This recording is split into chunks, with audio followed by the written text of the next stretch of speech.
see how smooth it is tonight, guys. Not the worst. How's Not the best, but doing? not the worst. Hey guys, hey y'all. We're back with back. episode 35. Coming to you That live is from crazy. Anaheim Studios. Studio 2. Studio 2. Yeah. Actually, no, not Studio 2. This is This is Studio 2.0. This is Studio 2.0. We started out in my garage at my last residence, and we had drywall. And I'm Jordan. And this is Jordan.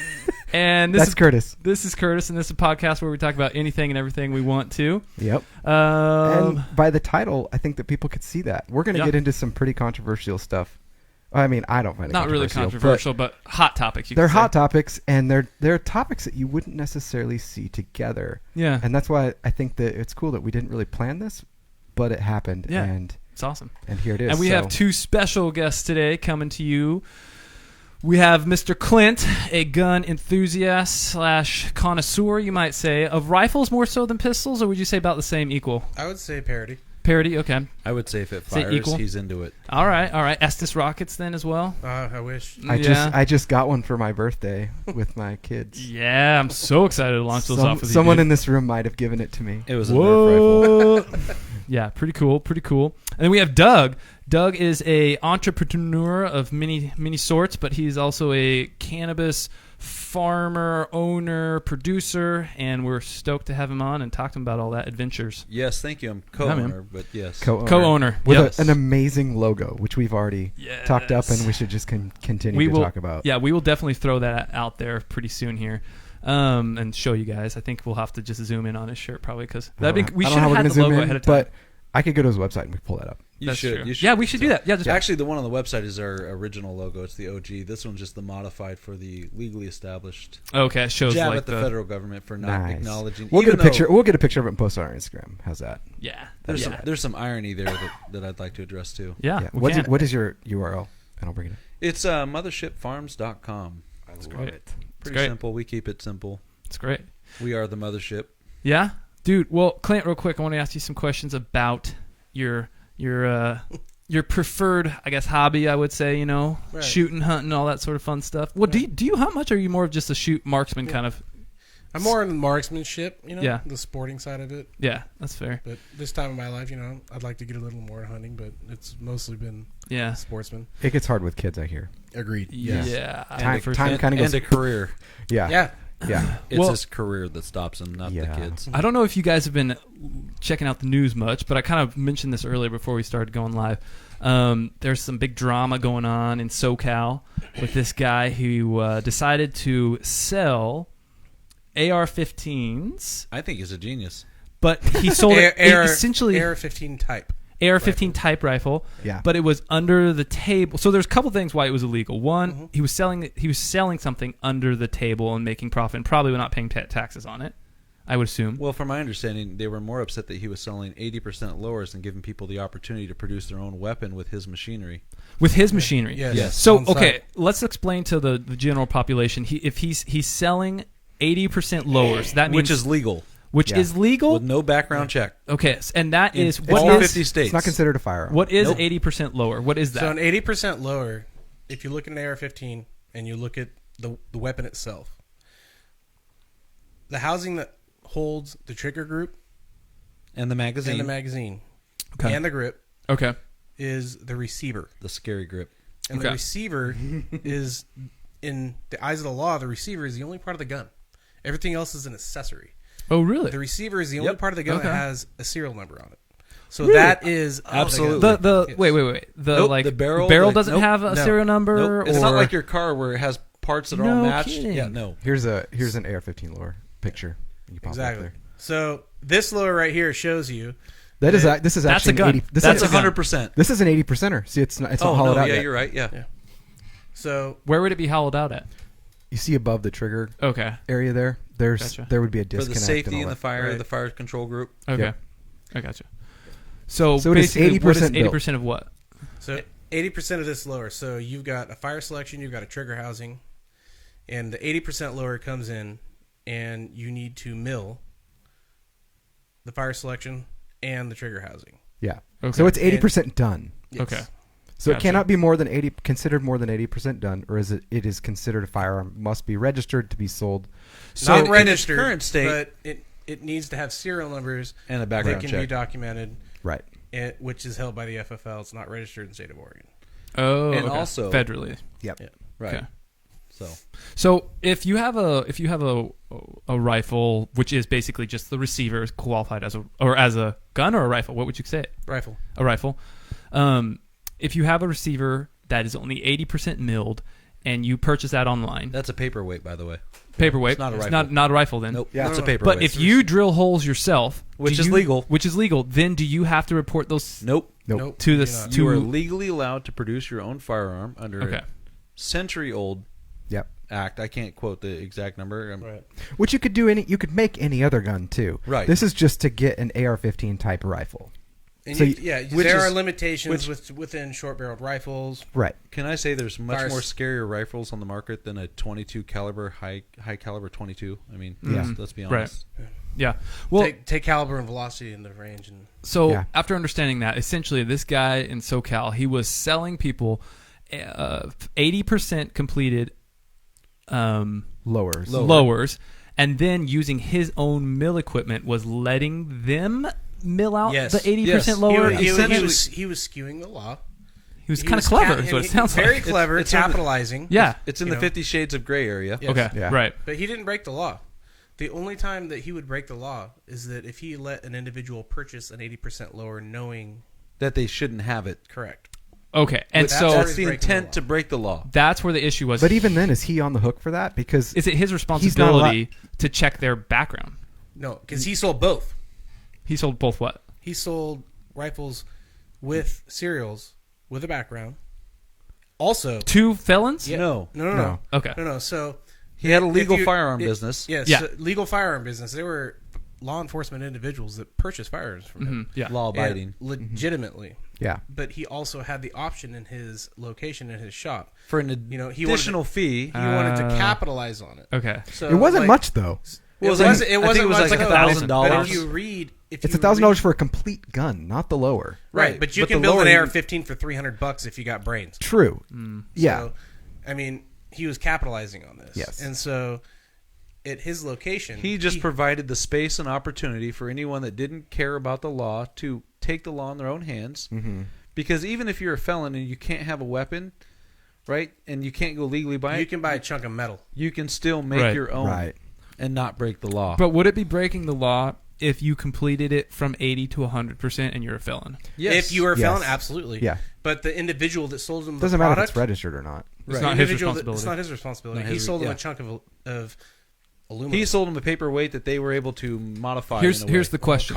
Yeah. If he allows them to modify that weapon from 80 to 100 in his gun shop, then is that synonymous with him basically selling them or providing them a weapon? Can I get this, Clint? Well, yeah. I'm not saying that he didn't have a moral obligation to check if he had a conscience to care. Right, but Right, legally. yeah. But legally, if you sell someone an 80%, like anyone, even a 16-year-old kid can get on the website if he has a debit card or a prepaid card and order an 80% lower. Nothing's to stop him. He can buy Not the only mill that- kit for $300. Yeah, and Yeah. not only that, he can go then to a firearms company and buy the other parts to build the rifle with no background check needed whatsoever at 16 years old. Or age restriction. Yeah. Right. Right. Because there's no age restriction on those parts. That's interesting. So realistically, if you have a drill There is only press- ammunition, which is kind of funny. Right. Just like you need to be 21 in the state of Oregon for what? to possess a handgun, but only 18 to purchase the ammunition. Oh, Right. really? Yeah, Huh. because at 18 you can have a rifle. Yeah, and a lot of the pistol ammunition works in Works some on a rifles. rifle. So. Yep. Yeah, like 22. 22, 357, 44 mag. Yeah. Yeah. Yeah. 50 Not cal. a lot. Not 50 a cal. lot. Yeah. Not a lot. Not a lot but crossover, there's a but the handful. cowboy guns do Yeah. because they You want wanna to. They want to Marlin, keep this in. Remington, yeah. See, you're beyond my knowledge at this Yeah. point. That's why they did it, because they only had to carry one kind of bullet Sure. for their pistol and No, for I their get it. rifle. No, it's smart. Yeah. Simplistic. 44 mag handgun, 44 mag right. Keep Or it simple. Lever action. So, but what I don't understand in the article essentially is why this judge. Yeah, because we haven't gotten to that part. So essentially, it came down to the point where the judge said, "You know what? I'm not going to prosecute this guy. I'm not going to prosecute him because if I do, then it sets a precedence Well, that then allows." They did it in an odd way though, because they made him plead guilty, with no repercussions for a year, and if he keeps his nose clean, then they'll wipe it out. A whole year. So 365 that was what days. they did. And what was the precedence that so the judge was afraid of setting if he convicted he was this guy? afraid of either convicting him, but because the law wouldn't convict him, he would have to say it doesn't convict him. Oh. And if he did, what would happen is he's now setting a precedence and changing the 80-20 law. Here's my question, though. Not even that. It changes the AR-15 Here's law. my question. Now, did they bully him to I think take this so. deal because they didn't have enough to actually prove that he had intent to knowledgeably knowing, allowing someone who was not able? There's a lot to be able to prove there. And if you can't prove that, now it's a smoke and mirror game, and you have to wonder now, if you're battling the government, how deep are your pockets? And one, that's your first question, because right, because government doesn't operate on anyone's money but everyone's, because they can just print more. Right. Bury it in litigation. You know what I mean? They can bury you and bankrupt you. Two, can you find suitable lawsuit that would counteract and go forward on a pro bono just for the sole publicity of a case like this?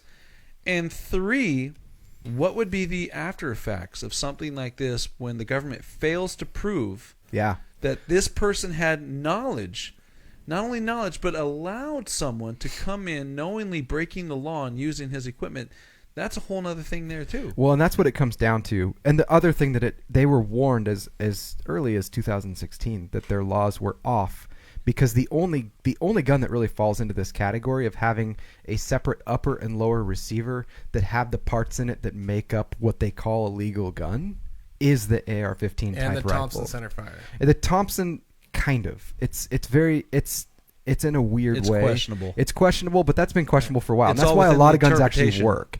So that's why you can make an AR-15 pistol, is because the Thompson even exists. Right. Because until you assemble it, it doesn't become what it is, and then you can swap back and forth. Granted, the AR-15 was designed for the Thompson, but yeah. Right. So, yeah, exactly. But those laws came into place just for that gun. So, but yeah, the reason why is because this law is not written right for this type of rifle. Okay. And so all of a sudden, if they said, nope, we cannot convict him for anything, then what it does is the whole gun community goes, whoa, did you guys see that? They're admitting the fact that this does not fit into this, and now it makes a ton of AR-15 type rifles not an actual gun. Yep, it opens up the door for all sorts of other issues. Okay. And so it's a real tricky So basically subject. The judge was like, I'm going to cause too much drama if I convict this guy. I'm thinking he didn't make the decision. Oh, you think someone above him? I'm someone thinking far above him. You think the NRA made it? No, I'm thinking there's... I'm not saying that government officials were NRA involved. has no pull. No, here's the funny thing, right? Like, talking about a state of California, which is a state of we may allow you to have a concealed carry that doesn't show reciprocity to any other state, let alone Oregon, with our concealed weapon laws, which are pretty strict and stringent. And as a veteran, to be fingerprinted and all that, and still have to go through the extensive background check after getting out of the military. It's like I just got out on an honorable discharge, really. Mm-hmm. Yeah. So I mean, it's very stringent, and for other states not to have reciprocity. Now you reciprocity my driver's license, right? If I go down there and I rent a car, I can still drive on your road. So why are my abilities to protect myself in your state any different? One. Two, no one really talks about the corruption of the senators involved in their upper government that had black market guns. And here, I mean, there's a whole lot of political pressure. Wait, the senators themselves had black market guns? A few years ago, I can't recall the senator. I remember he was an Asian gentleman, and I can't recall his name, but he was caught being involved in some black market gun scheme, and so for a state like California, this is a whole political mayday that they don't want to take on, even though that their stance on weapons are the civilians shouldn't have it. We should trust our government. Which anytime your government tells you shouldn't need something, you should go out and get at least two. I think the feds came in and had this judge make this decision. Oh yeah, because political pressure. This is their law that they're going off of, like definition of a weapon. Well, and I think it opened up the door to question whether or not the ATF's ability to track weapons in a way that it opened up so many other questions on our government's ability to actually do their job with the taxpayers' money that they didn't want to touch it. It's like, okay, look, just plead here and we'll give you this. We'll slap you on the wrist. You'll go on. You'll live your life, and we'll forget this ever happened. Just don't do it again for 365 days. Now, day 366, if you want to open up operations, just know we're going to come back down. You know what I mean? Like, February honestly, 29th. if it was me, that's the BATF. You know what I mean? And if I had, no offense, but if I had that ability to capitalize on a law like that, and I've asked many people, because I have some 80% in my own collection, but They're sitting there for that day that I need to mill them out. Let's be real though. There's no way that guy was the only guy that's doing that. Oh no, he's not. There's no way. He's the only guy that fell up on the radar. He got caught. Yeah. And to be quite honest, he doesn't need to be an individual that's on a radar. Anyone can do that by themselves. Did you see his setup though? I did. It was he has a legit. full machine. He mocks it, and they push the button. It's a green button, and he goes, "Okay, hit the button. It will make your gun for you." But here's the other thing. Why doesn't he just have It's amazing. Why doesn't he just have a 3D printer? Clever. It's because a 3D printer can only be used once, maybe twice before that plastic alters and warps. Yeah. By doing So a those CNC receivers, machine, they can't make receivers that are dense enough that can withstand multiple shots. They can use They can use polymer. Yeah. So why don't they just use a polymer? Boom, 3D print Absolutely, a they receiver. can. you You're can. done. Yeah. You have to have Wasn't there proper some tools. law that they took away, or they were taking off Yes. receivers off of like Reddit? Like Thingiverse and stuff like that. Yeah. Yeah, because there was like you have to have the program to be able to download Right, the software for the 3D printers to be able to use in the AutoCAD or whatever, and some law or somehow they were taking them away from those sites. Right, Yeah. and But how so is that it's- illegal to take so- away that information? Well, Well, it wasn't like- a basis of legal. It was more of the company didn't want to be associated with the ability to give They didn't want to be people liable. the either. Yeah, they didn't Oh, want to they be would be liable. liable. Right, and a lot of people don't realize that we have low receivers. We have billet, cast, 3D. Yeah. There's a big difference. Billet is honed from a solid piece of aluminum. It is machined precisely from a solid piece of aluminum. That's billet. It's solid. Yeah, it's awesome. I've Then had you one have of those. cast. They pour. It's hot. It malt. It goes into a mold. They take it out. They bang off anything that needs to be there. The residual. It's done. Then you have 3D. They grind it. You can do 3D printing with a lot of materials now. Yeah. Right. Between titanium, polymer, all of that. You Yeah. can do that, but a lot of people. But that's more expensive. Like Absolutely, people don't have the capital. yeah, to that's $1 million execute that. 3D Yeah. printer, easy Absolutely. right there. Yeah. To do that. No. Oh yeah. Oh yeah. What? Cheaper to get a CNC machine. Dude, Yeah, Co- it's cheap. dude, It's Koenigsegg- some of them. Dude, Some of them are way so more. Koenigsegg, I mean, Koenigsegg right. supercars. Yeah. Their exhaust tips. It takes them a week to make their exhaust tip From out of a the 3D printer. Think about that. That's A week. absurd. Yeah. Imagine paying To someone make to their sit there and watch exhaust that. tips. That's absurd. Granted, the cars cost $3.5 million. I would love base. that job. Yeah. How do you get that job? Just to sit and watch a 3D You get printer. friends with Christian Yeah. Bond, and you got a shit ton of money. That's insane. It's probably now monitored by robots. You probably don't want that job. No, So- probably not. Their shops have white floors. Can I just Really? be the tech? Yeah. Yeah, exactly. Can I hit the green button? Yeah. I'll Have be you- that have you guy. tried Can I turning be it the off guy and on that again? does the digits for the mock? That's where the money's at. No kidding. Yeah, that engineer. Yeah. That So, engineer's like, but did- have you tried turning it off and on again? What ended up Exactly. happening with Oregon? And it wasn't the 2020. It was like the 529 or 5 something where they were trying to alter the gun, capacity, With a mag capacity. capacity in Magazine Oregon, capacity. and then So there was also stupid. something else. There was magazine capacity, and then the number of bullets you could buy per month as Yeah. well. Yeah. Oh yeah. Did that? Have you guys heard anything else Yeah, about they that were bill? they were trying Is to it still they were in- trying to make it to where they could monitor how many rounds each individual buys monthly, and they were capping it off to 20 rounds. I just want to. What? Orson Welles know this It's was going to ridiculous, happen. dude. That's. Mm-hmm. I get irritated and fire 20 rounds off. Yeah, Right? yeah, My rifle's So- barely warmed up at 20 rounds. yeah. So what's interesting to me, so Well, like you make your right shots at cold bore. obviously this is like an Yeah. extremely sensitive subject to some people. Like they have strong feelings about it, especially if you Just don't use trigger words. if you've had someone that has been shot in a mass murder, incident. Of course, you'd be hypersensitive Absolutely. to gun control and or some type of alternatives. But hold on. Why aren't any of these places that these things happen that are gun-free zones, why aren't those people liable for not allowing concealed carry people to carry? Well, but These these aren't all happen. areas like Not all, if you but were, most. No, well, I'm saying let's use 75%, I guarantee, let's- have been in gun-free Let's use Vegas. zones. Let's use Vegas as an example. Right. It's a gun-free zone. Well, the people are in a concert. Like I don't Gun-free think zone. that they would post signs saying you're not allowed to have a gun at this outdoor concert. Maybe they would, They but usually advertise on the yes ticket. or no? Yeah. It was regardless. regardless, though. Yeah. Like there's a lot of individuals that are saying, okay, what are the solutions? What are the options? What do we have to like look at to be able to Maybe watch Mitigate. people that are bringing mass amounts Hold of on. weapons up of a How about elevator. mitigate risk? How I guess about- is what they say. That'd be weird. It starts at the parents. So, Yeah. but that is true. But there's a lot of shitty parents out there that unfortunately should that prevent that child from having a future opportunity of all I'm saying amendment-wise? Growing up in my childhood, and I'm in my 40s, we didn't have this shit. What we had is parents that beat your ass for stepping out of line. And in the 90s, when George Bush signed a bill stating that if you spank your child, it's not discipline, it's abuse. Right. It shifted the dynamics in the household. It allowed children to now run the household because parents were fearful if I spank my child. Child abuse. Because I grew up in a family of 8. I'm the oldest. And 4 children down, they never got spanked because they had that power.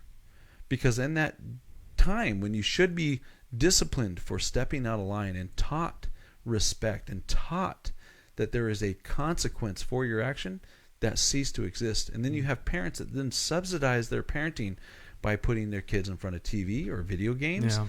And so now your child does not have to take responsibility for their actions. Yeah. They don't get taught consequence. They don't get taught respect for human life or respect for anyone else. Or patience. Or patience. They're into that instant gratification. And how do you rewire once someone is wired like that? Now, if you took that dynamic and shifted it, because I'm not saying that I have spanked my children, but I've made them feel like that. And I have 2 of the most wonderful kids that I feel like as a parent I'm blessed to have. Yeah. Like I was a shithead as a kid, and I'll be the first to admit it.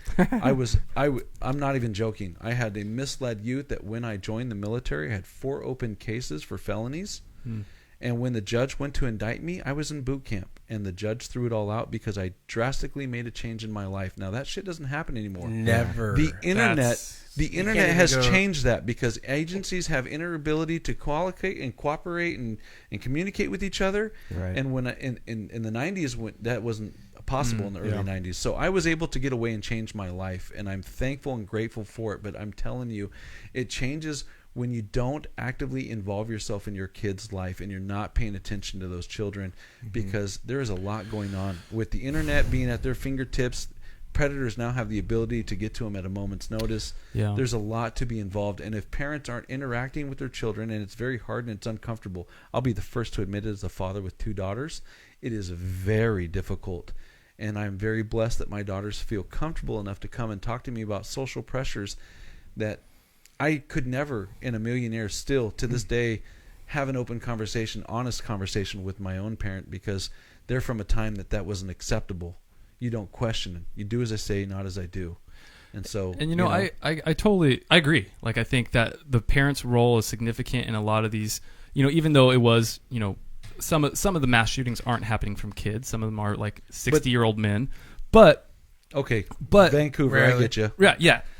But I think he's on his Michael Douglas falling down type shit. Like he just had it. He's seen the world change in such a way that he's just done. Maybe. But I do That's think why more that people need to carry guns. I think that there are laws that I do agree need to have ratification and need to be changed. As far as the parent should never be concerned about being a good parent. Like that's right. That's crazy. It's our responsibility. We brought this life into this world. But it's our responsibility to guide them. The questions is there solutions? Basically, if we have something that is a constitutional right that we have right now to bear arms, exercise it.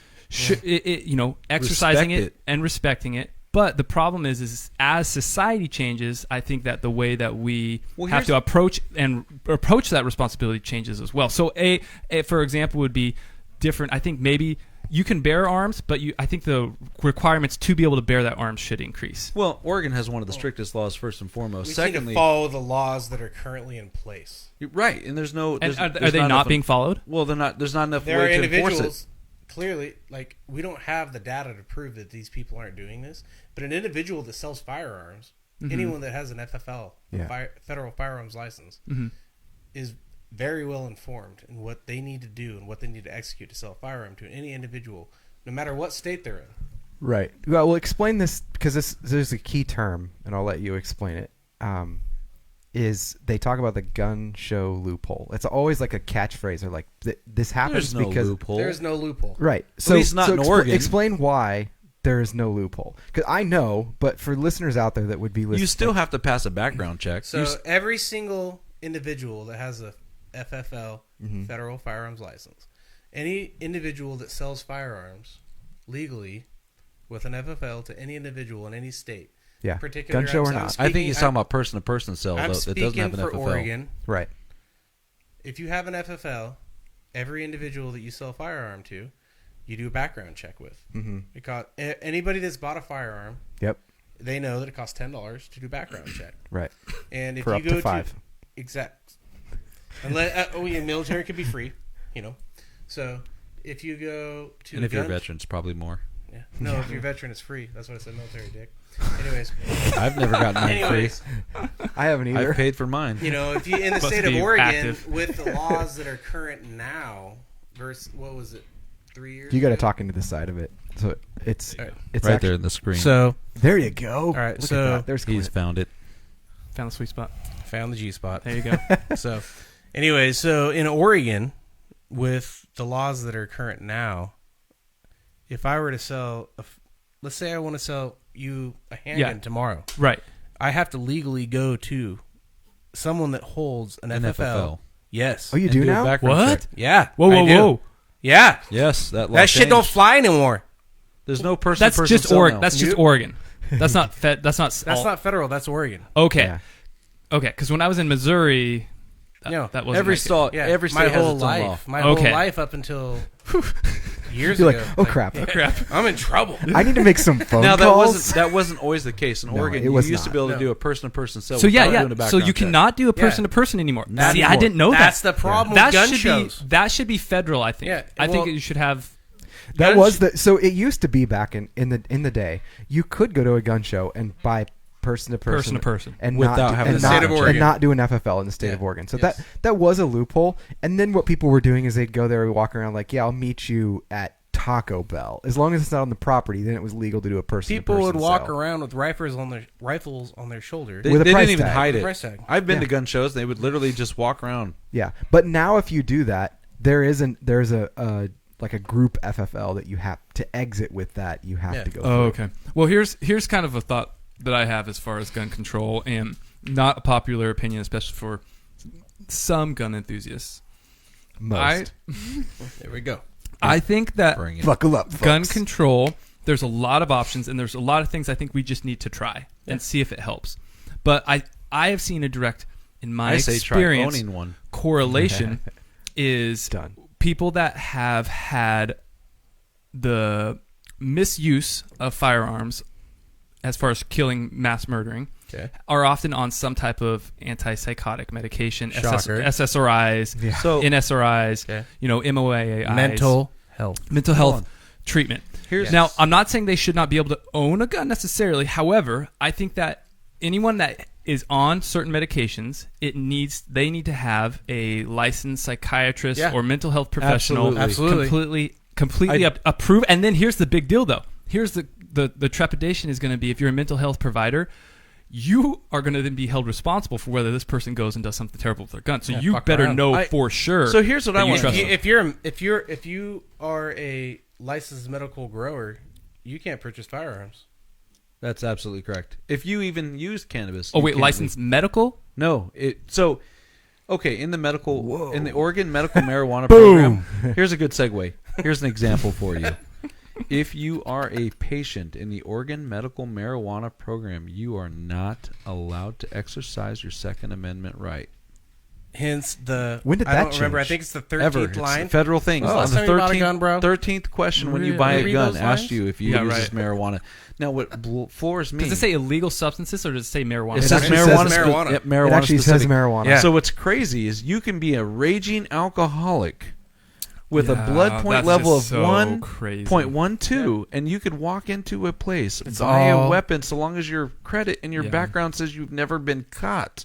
Never mind that you're a boozer. Right. You're allowed to have a weapon, but if It's you about smoke, mental health. If Yeah. you smoke weed, there's obviously a problem with you because you're using the devil's lettuce. Yeah, it's all about mental health. I think. Okay, what do you guys think Good about? old Ned Flanders. Like there are countries that allow. Like let's use Australia for example. They Hold on, they were British, And they saw exile. no they're not increase. British anymore. Yeah. Yeah, and they have more knife stabbings and still Yeah, shootings. they have and- Yeah, knife stabbings. let's ban ball peen hammers too while we're at it. But they took away all rifles and handguns. But then they started to allow, I believe, rifles for hunting purposes Right. in certain situations. But you still have to pass an stringent like stringent background and But credit. And The same country, What's you wrong have with to have that? a permit to I'm drive not- a well, turbocharged listen. Or why car. would is that not a bad? Is that a good still idea to do? here in the U.S. It's still federally required. You have to do that. Background But check, even yeah. there, you have to like it's even more so because they're not a democratic country where it's in their bylaws. It's not a constitutional. It's Yeah. not. It's not. It's totally not a right of theirs. Constitution. It's not a right. It's a privilege there, Start falling apart. and that's the difference. That's the difference between a privilege and a right. go. And Yeah. unfortunately, too many people in today's society don't understand the difference between a privilege and a right. We have the right to bear arms. And now let me tell you something. My wife grew up in a very middle class family that does not believe in violence. None of them own a firearm. You don't have to believe in violence to Now- own a firearm. Now her uncle is a true. gun enthusiast and has many weapons, and he's the hunter and the fisher and the gatherer, but he's a Native American and he's an amazing man in himself. But with the exception of him, no one in her family owns a firearm. Now when we got Too bad married for them. and we had daughters, the first thing I did is I went and bought a firearm. I have kids to protect and a wife to protect. Mhm. And my wife felt very uneasy about having a gun in the house. And so I had to take her out and teach her how to use a firearm. And my wife didn't feel comfortable with the pistol. So I went and bought a 10-22, a Ruger, just a regular 22 caliber, a low caliber AR-15 for argument's sake, yeah. right? Very. And I put low a caliber scope AR-15. on it just because it made it easier for her to see with the crosshairs versus using, the Red regular dot. rifle. Yeah, no, just the regular rifling, the scope at the end, The little- iron AR-15 sights. travels at 3 times that speed. So Just anyway, so you know. like I said, a low powered AR-15. Yeah. Extremely. And so I handed it to her, and she started, and I set up some 2-liters at 50 yards, and I explained to her, you want to shoot the bottle and aim somewhere so you can see the water pour out, right? And I handed her the gun, I showed her head stance, and she never touched a firearm. She's shaking, she's super nervous, and starts shooting the caps off the 2-liters, and asked me if that's all right. And I said, well, where are you aiming? She goes, I was aiming for the caps. I was like, I'm never going to piss you off. Shoot it the Right. density of the bottle, and it'll explode. So then I bought an AR-15 and took her out and showed What her caliber? 223, 5.56. All AR-15s are 5.56. or 223. But yeah, Wait, If the so I have an AR-15 AR. 223 I have an is AR. not I have an an AR AR-15. just 22. well, it's the Well, it's the same caliber. It's you the can fire it down the projectile. same tube. it's the projectile size. The only difference my is tube the can't amount do a of 223. powder. It can just do 22. Yeah, okay. His is actually just a 22. That's sad. But It nevertheless, is kinda sad. so I handed my wife the We're AR-15. gonna talk later. So I handed my wife the AR-15. Mind you, with the pistol, she still wasn't comfortable, and she was immediately able to utilize and operate that firearm with ease. And still did not feel right or comfortable around a firearm.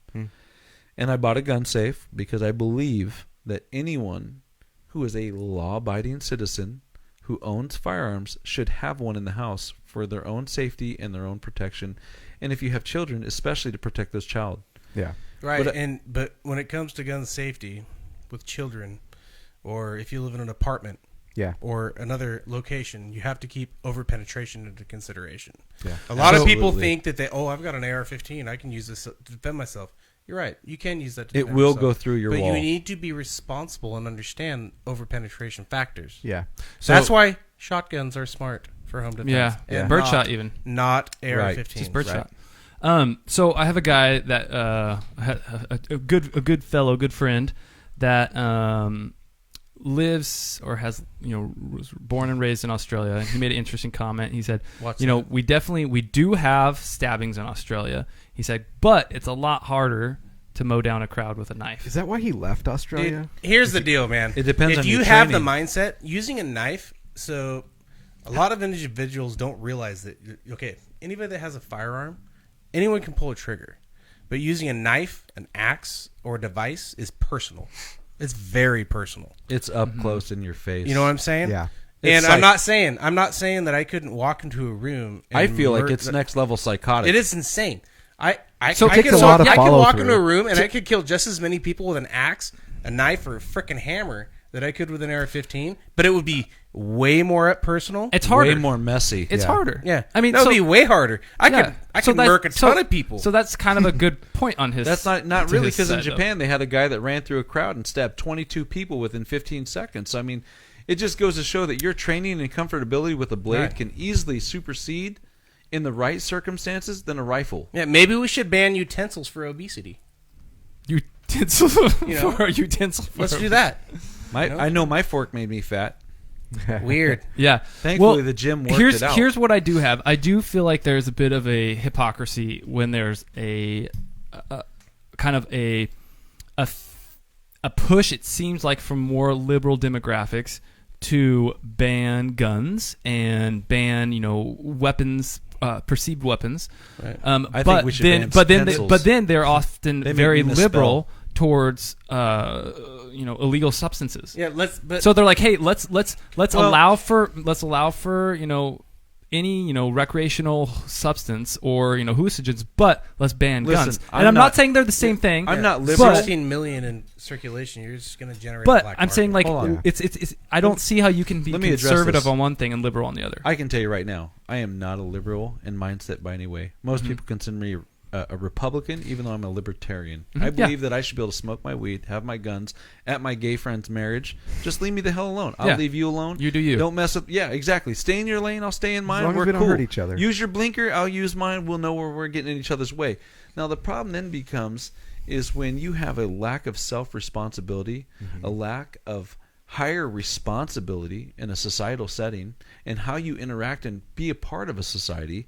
When you feel that you've been outed or ousted or wronged, and you don't feel that you have the support system to deal with it, and you live in a situation that only increases that, that's when you see these people emerge wanting to do things to set out and be infamous. And when you have a media conglomerate that glorifies these fucking idiots, right? Like, they glorify it. Like, look at this new Joker movie, how they're having cops worry about people coming to shoot, right? Really they have cops staged in movie theaters in case some retard person, not saying that this disabling... PC. Well, look, nothing right is politically correct. I'm just saying, when I say retarded, I mean stupid person, not mentally disabled or handicapped in any way. So I don't want to offend anyone. Emotionally distressed. There you go. If you want to talk politically correct, Clint has all the terminology. I don't do politically correct. I do raw. I don't spit it, but I know it. Okay? I believe in your First Amendment. You have the right to offend someone. You have the right to overcome it. You have the right to build a bridge and get over that shit. You have the right to understand that you may not understand everyone, but we can all get along. I'm not a religious man, but I believe that you treat everyone with respect until someone disrespects you. Yeah. I believe in the golden rule. Not he who has the gold has the rule, but treat everyone like you want to be treated. Yeah.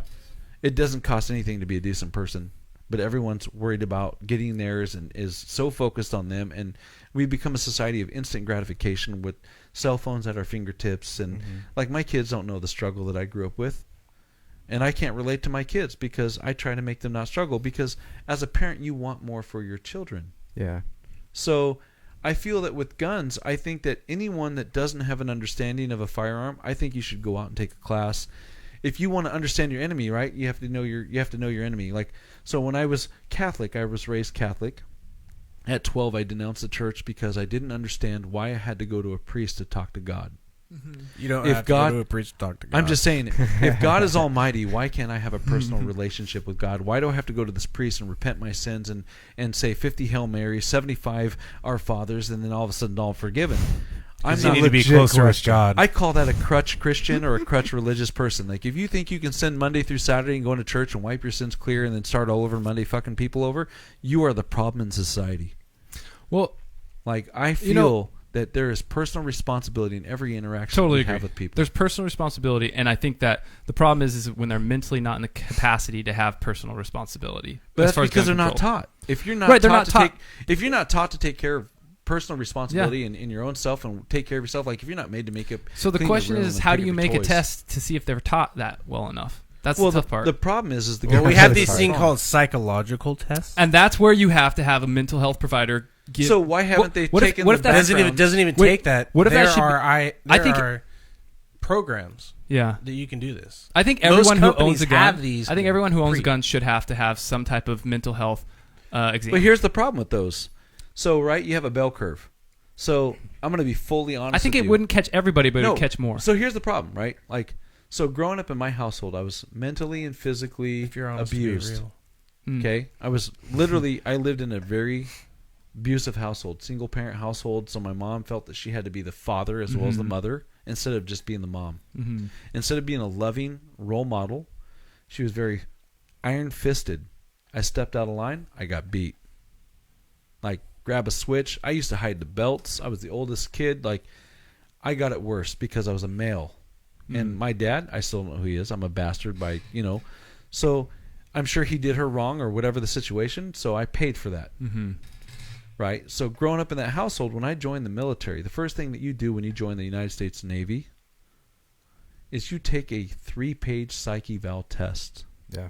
Now, at 18, mind you, I was involved in gang life, theft, drug sale. I'm not saying I fired firearms at people, but I'm not saying I didn't. I was a very shitty person, right?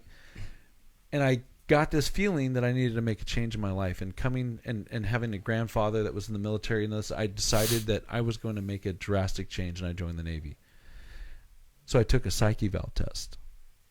Failed it miserably.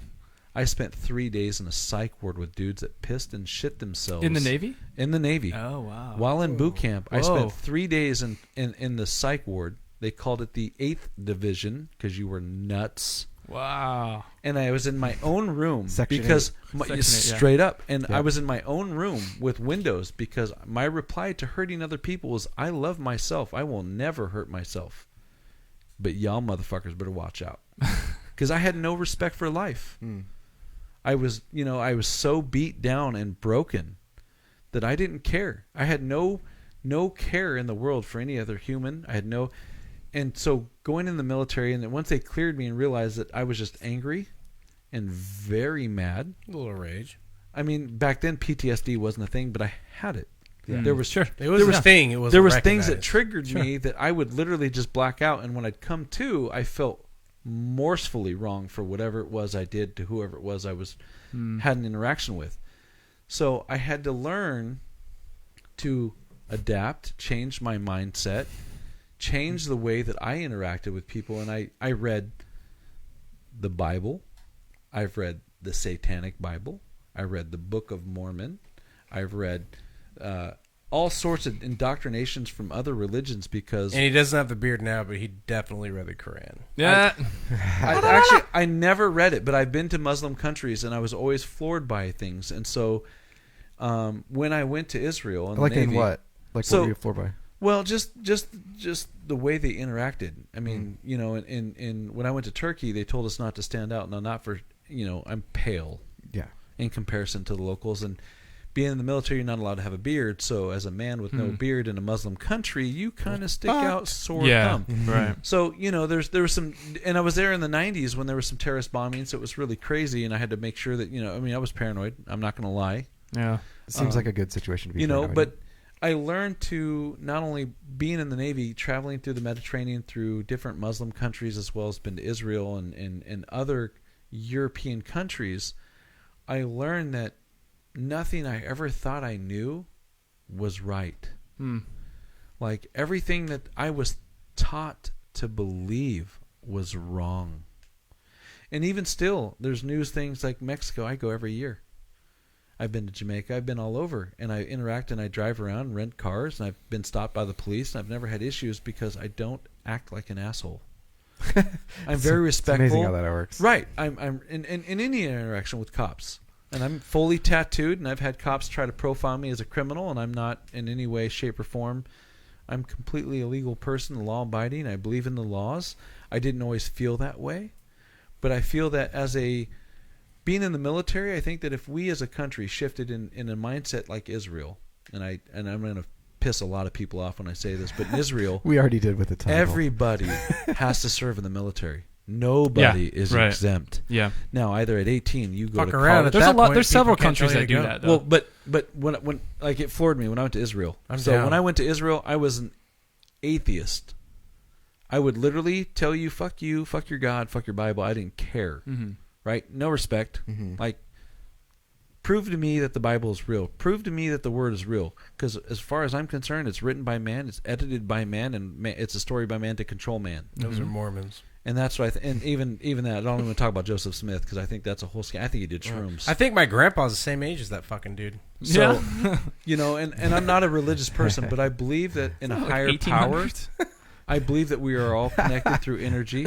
Close. And I believe that when we treat each other with right, you can build each other up and you can tear each other. There's a lot. We have power in our words. And if people just realize that you can honestly have a true conversation with someone and just agree to disagree, we would get along better. That's on what 99.9% of objects. Yeah. Like, yeah, you. But can, dude, talking about things that people don't always agree with. You know, having the experience, like being a co-owner in a cannabis operation. That was sheer fucking like the stars aligned for me. Yeah. On that. Have you found like as a co-owner in that going out and kind of like, you know, representing your product? So have you found that there's been much like conflict in that field? Oh God, yes. Yeah. So as a veteran, I recently bought a house, and I finally was able to use my VA loan. Now, nice. In 2010, my wife and I had a house in Kaiser, Oregon, and we lost it in the housing bubble. Oof. And I can't tell you the struggle. I mean, I literally was homeless with 2 children. Oh, that's so hard. Living That's in difficult. tents in my mom's backyard because my mom didn't have room in her house, and we couldn't ask my wife's family for help because they didn't have room. So we didn't want my wife's family to know that we struggled in the way that we did, and we stayed in tents in my mom's backyard. We had one tent. It was a 10-person tent set up as a living room and another one set up as a bedroom. And matter of fact, at the time we only had, it was our first daughter that was born. She was under a year old. And so we were homeless with the child, and we picked ourselves up and we moved on, and we ended up moving to Texas, and we did some things and moved around to Oklahoma, and then I got a job with Pepsi, and I came back to Oregon, and I was literally staying in a 200 square foot shop with a half bathroom and a hot plate for 6 months while I worked 14-hour days, 6 days a week for Pepsi, which was a union. It was a great job. I loved it. I was a company man in every way, shape, or form. I will still say this. I don't buy a single Coca-Cola product other than Monster. And that's far and few between because I drink Bang. Who makes Bang, by the way? Are they independent? It's actually owned by Pepsi now. Yeah, it's owned by Pepsi Bang, now. the distribution rights is owned by Pepsi, but it's made in Florida. So They anyway, give it to Pepsi, and Pepsi sends it out. so Yeah, go for I it. mean, I've literally lost it all, and for 20 some years, cannabis has been a part of my life. I literally fell into cannabis. If you want to go into that segue, Yeah. I got out of the Navy and I was stationed in Virginia, and I never experienced racism in Oregon. I've never hated anyone. I had black friends. I had Asian friends. I grew up with a bunch of Asians. I mean, I tried to explain this to people before. you know what I mean? in Like Oregon. I It's like, never. I don't think I've ever seen it. I never understood racism, right? Even though Oregon is founded on white utopia, and Right, yeah. I just found that out a few years yeah, ago. crazy thing. We Blew talked my about that. mind, right? So Because weird, so terrible. I never felt like. I mean, I listened to hip hop since the '80s when I was a kid. Like it just rung to me. So I never felt racism. But when I lived in Virginia and I lived in Newport News, which is a predominantly black neighborhood, I would get pulled over by the police, and they're like, "You holding or something?" You know, and I'm like, "What the fuck?" Holding are you what? Yeah. Right. I had no idea. Cup Like, of coffee? I was seriously so straight edge at that Got my point. Starbucks. I was more of an alcoholic. I didn't know what the hell they're talking about. I lived in a neighborhood where I was literally in an apartment complex. I was one of 2 white people. You know what I mean? And when you saw a white person in that area, you felt like you knew them because it's like, oh my God, I've been seeing a white person all day. And it wasn't, and it was really weird. Like, it was like just an epiphany. right. And it was really weird because I never really experienced racism until I got pulled over with the cops for being white in a black neighborhood. Oh, interesting. And or trying to go into a club. Yeah. And telling me I wasn't in dress code, but I'm in the same Timberlands that the dude over there, same jeans, same vest, same Kangol. Like, oh, Interesting. okay, so my complexion is off. I got you. Okay, cool, got you. Like, I never understood it until I lived in the South. And, you know, being on a ship, listening to hip-hop and being white. I mean, I never heard the term wigger until I moved to the South. Oh, yeah. Straight up. Like, it was crazy. And so, like, the white dudes didn't want nothing to do with me because I didn't listen to country or rock. The black dudes didn't want nothing to do because I was you're white, white. and it was mind blowing. I had 4 friends on my ship that I can call, like, to this day we're brothers. We still talk. So it taught me a lot. It taught me a lot that, you know, the world is what you make of it, and what you bring to it, and what you interact and how you treat people. I love everybody. Like, I've never had an issue with anybody. If you're shady, I'm gonna pick up on it, and I won't have you in my circle. Like I don't need it. Yeah. I don't need any haters. I'm just trying to move forward. But going back to the pot thing, like, so I got out of the Navy, and I moved to Detroit, Michigan. I've got his logo here now too, by the way. If you want to show that. Yeah, Pull it hey, up, show guys. that. This is That's Mothership Farms. Doug's. Like, we are a true living Operation organic Mothership farm out of Farms. Salem, Oregon. We're OLCC compliant. And I'm told that you're going to have like a gate and a guy running towards it. Well, soon, we're eventually there's gonna be a guy coming up. We do a bunch of different variations. Nice. We have a lot of fun. So I do graphic design, and I have a lot of fun with it. And every once in a while, It looks I'll like release it. some. But when I moved to Michigan, I had a job interview. I was on 30 days of leave, my last 30 days in the military, and this construction guy, I found out that he was a pothead, and he doesn't hire anyone that doesn't smoke weed. I'd never smoked weed a day in my life. Like, I grew up with an uncle that was an addict, and I didn't know the difference. I just know he smelled like dirty bong water, and he was a pothead. So I looked at it like, oh, you're fucking gross. Yeah. Right? Sure. I had this stigma in Correlation. my head because he always smelled nasty. So what's the difference between someone who like uses every day and someone who's an addict? Like, Well, 'cause you there's just made that- there's you no just difference in a functioning alcoholic than an alcoholic, right? You have a functioning alcoholic and Mm-hmm. you have the dysfunctional alcoholic. It's the same thing. You have stoner stupid and stoner smart. Yeah. There are plenty of doctors, lawyers, and industries like that. Professionals, that white collar professionals. absolutely that smoke weed. Mm-hmm. Oh yeah, You know? probably. There's Most just of the them. stigma that you're stupid if you smoke pot. When I look at the Bible, and I read the Bible, and at Genesis 1:11, all seed-bearing herbs, to me, like, if I decide to cook with it, it has a different interaction with my body. If I want to smoke it, it has a complete different interaction. Right. But the stigma shouldn't be there. And, going to being treated differently, I bought this house. And so I took this job because... In Kaiser, is that what you're saying? So, no, I bought a house recently using Oh, my J loan. okay, yeah. I'm jumping around. I'm sorry. So That's cool. We'll put I it got together into in a minute. cannabis for a job. Right. So I got into cannabis for a job in Detroit, Michigan, because the gentleman didn't hire anyone. And I smoked some weed, and I went and worked. And at the end of the day, I asked him, why in God's green earth do you only hire stoners? That was a legitimate question, because at that point, I couldn't wrap my head. I just came out of the military. Stigma. Yeah. Right. So he tells me, he's like, well, when you're high, you feel like you're going slower than you are. And if you can learn to manage to focus on what you're doing, you work faster to offset you being high. There was only 7 of us on this crew. Oh Would you my gosh. ever hire a race car driver that hasn't driven a race car? Oh my god! Like, it was That's crazy. a good point. So we were a team of 7, right? And we didn't have nail guns with pneumatic, we swung 22 ounce Death E-swing sticks. hammers, and we would build a house from setting steel to doing the pitch and everything. We didn't use truss in 7 days. Oh my gosh. Wow. Like, we Did were- you do the foundation and everything? No, so we'd show up the foundation we've Okay, I done. was We'd gonna have to say, set the steel and put the beam in Okay. place on the pad. Gotcha. And then we can put the joist down for the floor and build it up. And by the end of day 1, we'd have the 4 outer walls done. The entire exterior, it looked like a structure.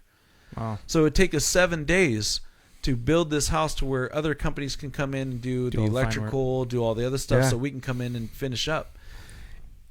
And it blew my mind. And at that point, it took me, this is the ironic thing, 7 days later, I realized that everyone on my team, we would get there in the morning, we'd smoke weed. At lunchtime, we'd smoke another joint. And then we would smoke a joint at the end of the day and say good day to each other. It was the coolest crew I ever worked on. It was right before Detroit fell to shit. There's a lot of people wow. right It now. was that are gonna back be in like, 1998. Where was that?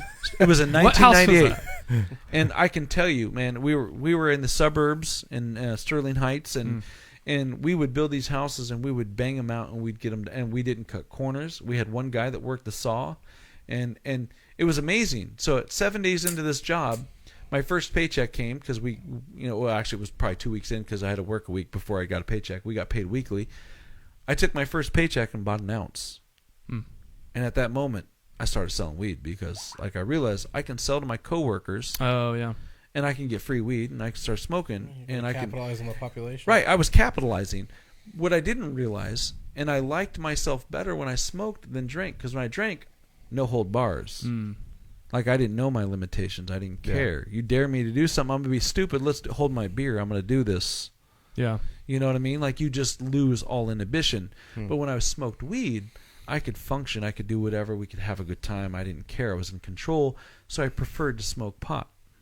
How much did a black market ounce cost back then? So in '98, I didn't realize in Michigan they had really shitty weed. I was buying brick Mexican weed for about $120 an ounce. Seeds. So Right. wait, $120 an ounce. When was that? 1998 for Mexican weed in Michigan. Now, in '99, I moved back to Oregon. Yeah, I was gonna say It's about $300 now. How much is an ounce in a legal dispensary? Well, it just depends on what tier you're at. So your just stuff. like if you sold yours to a dispensary, how much would a dispensary sell an ounce for that for? I really can't disclose. So here's the problem, right? Is in every market when you're in food service. Yeah. Oh, okay. So like I'm going to pick on Pepsi. Like if you're a Pepsi vendor, you have 30 to 40%. I don't want to give it away. Markup wise. But markup wise, you have a certain marginal error. Now, in the cannabis industry, flower is a hot commodity. So shops want to buy low and then they overcharge. Right. Gotcha. And they base it on what the OLCC tells them they should focus on, which is the THC levels. And there's a lot of ways to get around that test. Okay. Yeah. We were talking about this before. There's a machine that can falsely elevate the THC level. Well, of the flower. so what it is, and I'm not going to call that company out, but when my company, we went to an event and we had a booth, right? We're out there promoting ourselves because we're self-made, we're self-funded. We don't have an investment group. There's 3 co-founders, 3 employees of our farm. We are 6 people deep. We're doing events all summer before we even had a viable product. That's tough. I wanted to get out there and brand and market. We were medical before, and we shut that whole thing down, and we bought an existing license, and we were in the process of becoming a legal marijuana grow. And so, well, not necessarily legal, but no longer medical. We didn't just take care of a few patients. Right. When the laws changed in Oregon that we had to report to the OLCC for and use metric and whatnot, we decided to cancel our medical grow. Because that's a lot of paperwork. Because then it was people they could get their OMPP card and give it to you. Well, okay, in the beginning, you'd get your medical card. Let's say you as yourself, you were a patient, and you were like, okay, I am not in the ability to grow for myself. I need to find someone to grow for me. Right. And every grower had their own deal because you're not legally allowed to charge your patient for money to offset. Right. It was really weird. The way it was written was really, really off. So we were a medical grow for the longest time, and we had our patients that we took care of, and we took very good care of our patients. Well, when the law changed, when recreational medical came to market, and it was you have to join, Metric, which is our tracking system, we just stepped out of the game. We just said, to hell with this. This is too much paperwork just to help some people when we don't actually capitalize off it. We're not selling our product. We're not moving it, and we're not moving it to the black market. We're legitimately giving it to these people.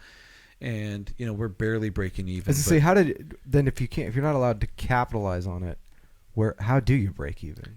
It's beyond break even when you sell to the you don't. So in the beginning of the recreational days, you could sell to a dispensary, and dispensaries would buy it, right? Well, when the laws changed, and they said, okay, now you have to join Metric. Now it was like, okay, you're only allowed as a medical grow to sell 20% of your surplus a year to a grow.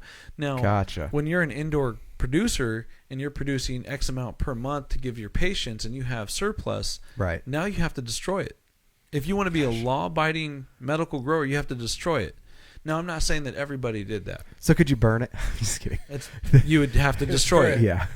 So you can write it off a loss and just smoke that shit. You can't even write it off. It's it's just gone. So we stepped away from that, and we were trying to figure things out. And it seems weird to me that they did that to the medical side of things. Right. Well, it's because there's no money. You're not getting tax dollars from it. So, at the time, I had a legal job with another company in the recreational market. Mm-hmm. I got recruited to go work and work for a company, and I'm not going to give them their day in the sunshine by saying who they were, but when I left them, I went to Grown Rogue.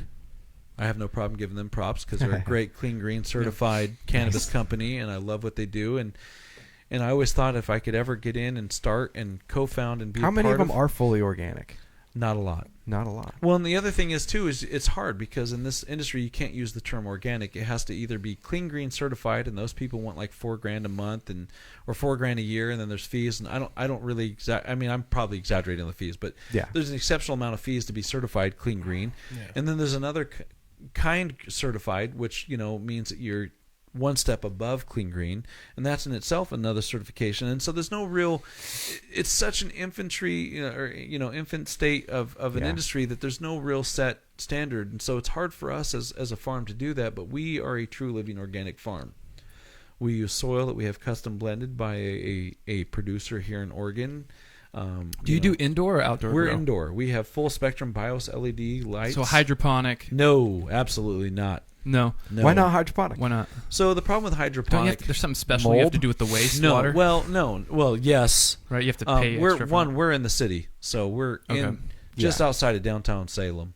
I'm not going to disclose our location, but what's your exact location? Like GPS do you unit? do you have the Do GPS you coordinates? use locks, or is there I something? will tell you, we have a state-of-art camera, and if you think you can get in without getting caught, good luck. Yeah. Okay. I actually do want to ask you about that. I more, live but- 2 minutes from the shop, and I guarantee I'll get there before the cops.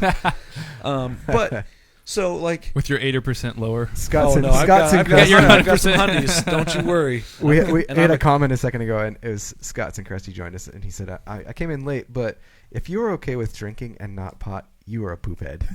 Hey, I'm a true believer. I think that anyone that thinks alcohol is better than weed, Just like that he said poop you're head. It's all about uneducated regulation you're and a mental shithead. health. Yeah.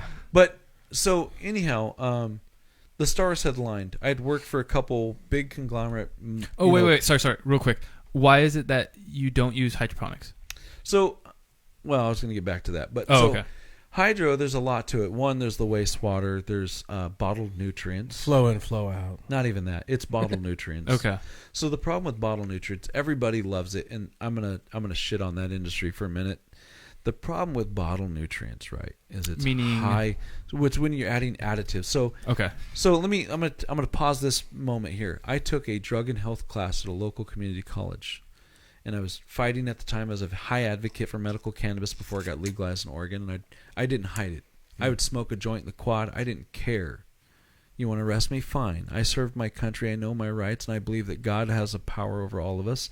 Whether or not she intended for us to ban this plant, I didn't care. I felt that the medicinal powers of this plant superseded any law. Yeah.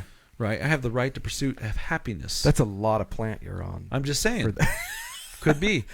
So anyway, I was in this class, and I had this gal who hated me because she was an upper white Christian, and I always smelled like weed, and I wore cannabis shirts, and I didn't hide the fact that I smoked. I didn't care.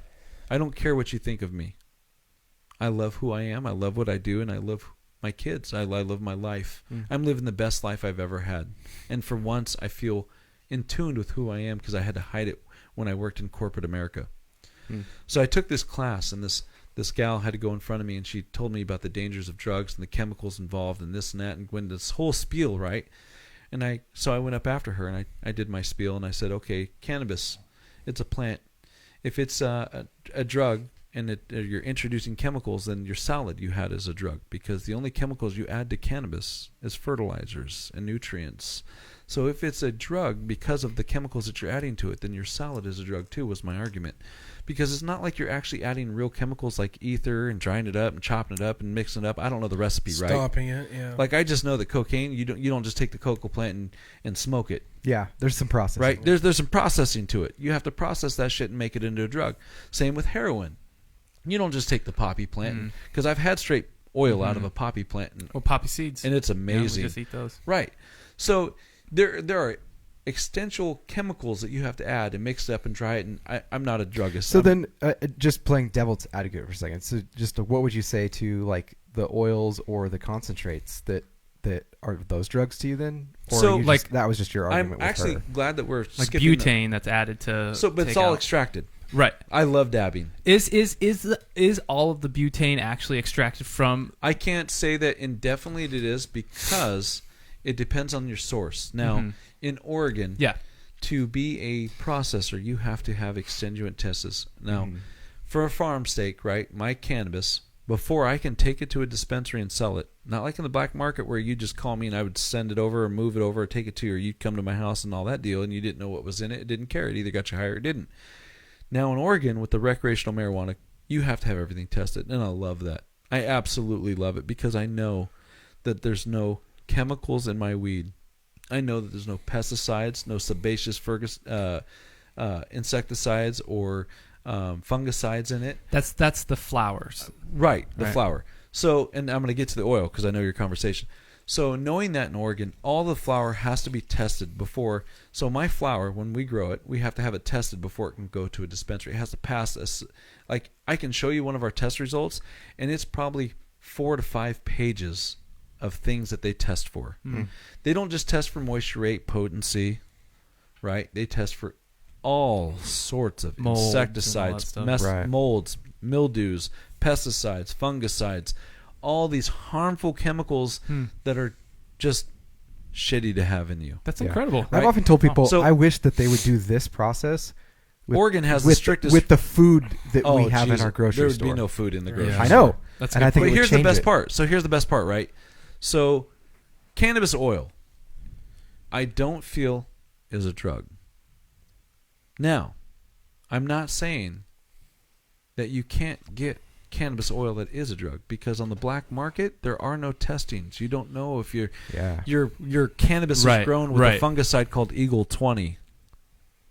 Because Eagle 20 is a sebaceous fungicide that takes 100 days to get out of your plant. Now, anyone that knows anything about cannabis knows that most plants harvest within their 80 days of life. Okay. From start to finish. So if you have a fungicide that you've used that's sebaceous for 100 plus days, that means when you go to harvest your plant, your weed is contaminated. And when you ignite that weed, it's going to release a chemical called hydrogen cyanide, which is what they're finding in all of these illegal vape carts by Dank Vape. So if you're, and I get it, because I have one at my house that I bought when I worked at a cannabis dispensary. I had a customer come in and try to slang it to me, and I wanted it. So I bought it, not to smoke, because I'm a collector of packaging, because I'm a graphic designer by nature, and so I just love design, and I bought it, and I still have it in my possession at home. And and what is it? It's just a vape cart. Oh, okay. But it's a black market vape cart that I just loved the branding and packaging on it. And what made it black market? If they had branding, packaging, all that stuff, like what? How did you know it was black market? Because it was not produced by a single solitary entity, law-abiding in cannabis in California's market. It had no license number. So in Oregon, when you go to a dispensary, right, and you go to their wall of distillates or their CO2s and all the vapes and difference, and the difference of those two will be whether or not it gets you fully stoned or high, right? So when you go to that wall, in Oregon, when you buy a product on the shelf, it not only tells you the batch ID, like you can track that batch ID all the way down to the very beginning of its start and entity when it was first grown. You can then see all the testing. You can see all the... Can you do that with the cartridges as well? Well, yes. Yes, so all the carts have all that. So like right now, our state has had a ban in Washington too, a 6-month ban, which I think is absolutely ludicrous. They're doing this? I think it's ridiculous. Yes, Kate Brown, in her executive order of representing the people that voted her in her infinite amount of wisdom, thought that it was a great idea to ban something that is legal, voted by the voters that put her in power. What is it she's banned? All vape carts that have artificial or botanical terpenes introduced into it has now been banned. The problem with that is it has displaced many families. People are getting laid off because companies are now no longer legal and one can operate. So is that like vape pen THC cartridges are illegal? This is the first time I don't have a dozen in my pocket. I have a few in my bag. Is it flavored? When did that take place? It takes effect October 15th. Okay. Is it all or flavored? All flavored.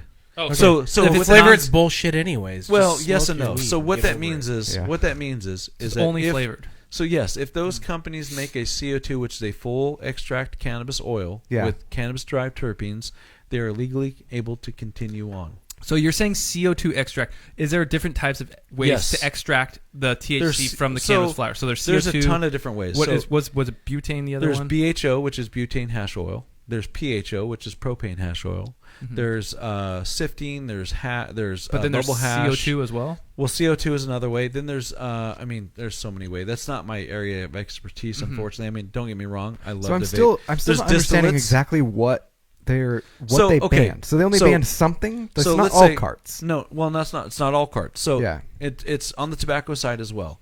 So in cannabis, they refine the oil from a crude oil, and they'll either take it down to a full distillate, right? And a distillate is just pure THC oil. Okay. Which is great in its own sense, right? It's a great maintainer. Now, I'm a huge vapor.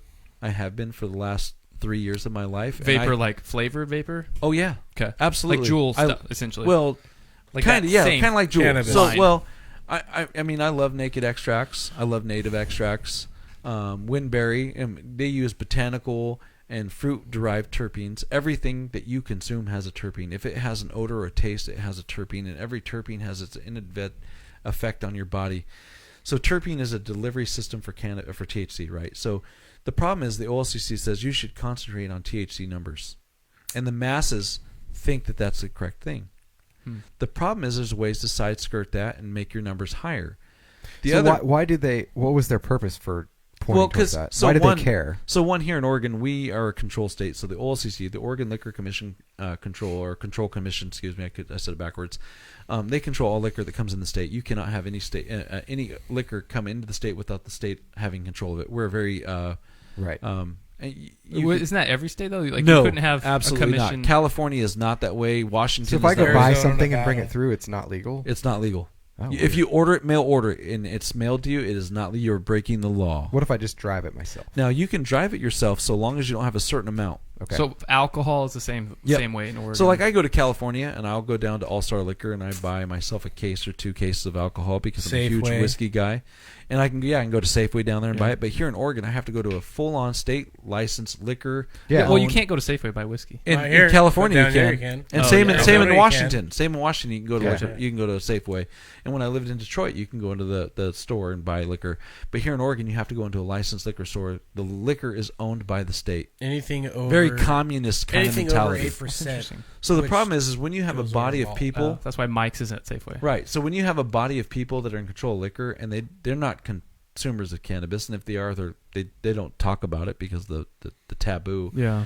But when you're in charge of something, how do you measure the potency of something? Well, it becomes let's measure it on the potency of THC. Oh, okay. So there's a lot of ways to get around it because there's no federally standard or standardized testing for labs. Right. So some labs have gotten penalized for being pay to play. You can pay more to have them fudge your numbers because there's a 10% variance. But which comes in the same location of DUII. Right. And where they don't know how to measure. I tell people, right, that's the big what I tell issue, people, right? I tell people to concentrate on your terpenes. And if a farm doesn't terpene test, stay away from that farm. How can you know?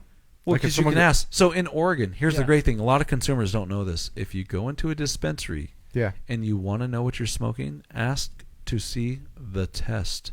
They have to have a binder with all the tests in the building in case the I bet they get so annoyed when people ask. They don't even know. People don't know. I managed a dispensary really? for 6 months Nobody and not knows. once did I have someone ask me for a test result.